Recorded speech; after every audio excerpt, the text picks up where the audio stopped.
Hey guys! So, ayan, credit card, due date na naman. So, I have bad news and good news. Ang bad news ay kulang ang pangbayad natin dahil 100,500 yung ating babayaran sa credit card for today. Ayan, napakalaki and kulang tayo ng cash. Ang cash on hold ko lang ay 81,000. So, ang babayaran natin ay 100,500. So, yun. Ang gagawin natin, guys, is masakit man sa akin.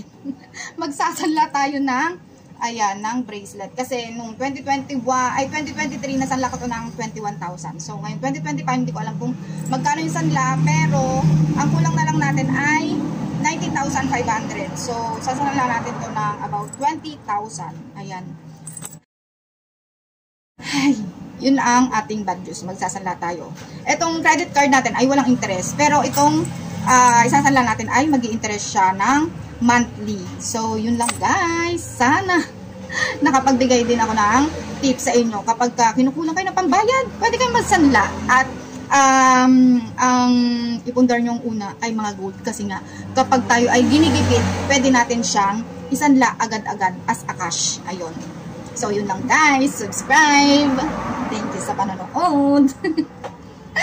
Makakamayad na tayo.